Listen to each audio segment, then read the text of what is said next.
Welcome to Databit. In this video, we will show you Document Link Management module used to attach documents to Sage 300 transaction screens. And these documents are stored in Sharepoint. Let's get started. I've created. Save the tray. We have configured Sharepoint on vendor number on the AP vendor screen and vendor number and document number on the AP invoice entry screen. I'm going to pin the tray, which means when I move my AP invoice screen, the tray moves with it. You can see you're in Sharepoint in here because I can see the title column, which hasn't been filled in here. And now I can add a document.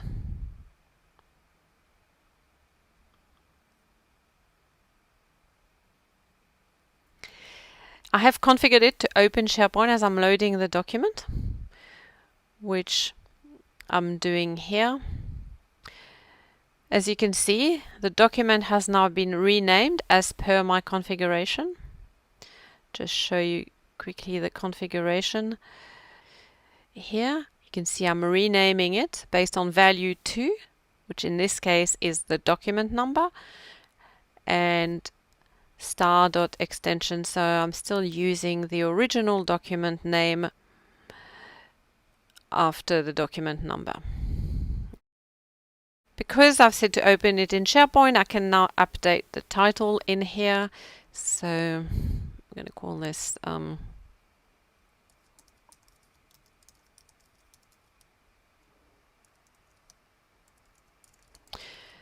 the document for the new fiscal year contract. I'm going to save this.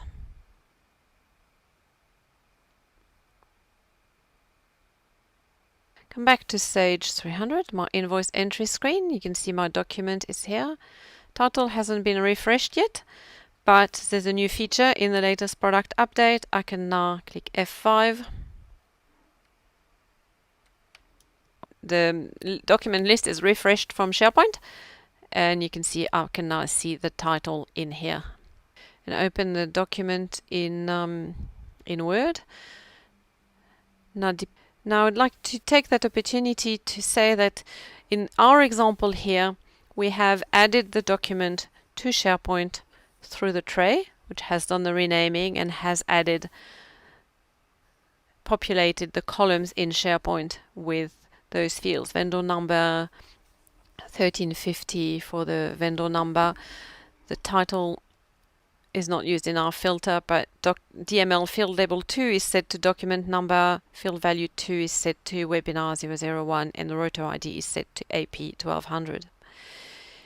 If you have a third-party program that populates these fields accordingly, so the documents end up in Sharepoint and those columns are updated by whatever process you have in Sharepoint, those documents will be visible in Sage 300. So you don't have to add the documents through the tray. You can add them to Sharepoint. And that actually also applies to network folder. If you add a document that fits the configuration in DML, and that can be through a third-party process or through an extender script that creates a document and saves it in the right folder with the right naming convention, then you can view it in Document Management Link. Now let's take a look at how it can be used with Order Entry module. In the OE screen. So if I open this order 01 and go to the Optional Fields tab, as I'm looking at the different, I'm navigating through the different optional fields. If I look at AC, so here I've got AC 1200 and I've got a note. UPS zone, for example, white, I've got a note that says there's a bad weather warning for UPS zone white.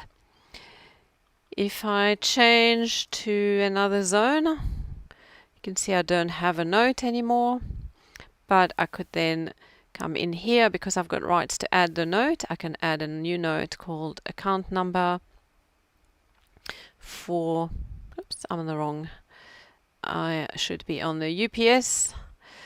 So for UPS zone blue, because of freight to this zone has changed. So I can save that. If I look at order 2 and go to its optional fields tab, when I navigate through, when I'm in my looking at UPS zone blue, I can see the note relating to that particular value of that particular optional field. That's because I had two fields in my configuration, optional field and the value. I've also got the ability to add a document for that particular optional field, for that UPS zone. So I can add, I'm not renaming, so I can add, so when I'm now looking at another optional field, I'm not seeing it, but if I come back to the UPS zone, I can actually see the document that's attached to that optional field.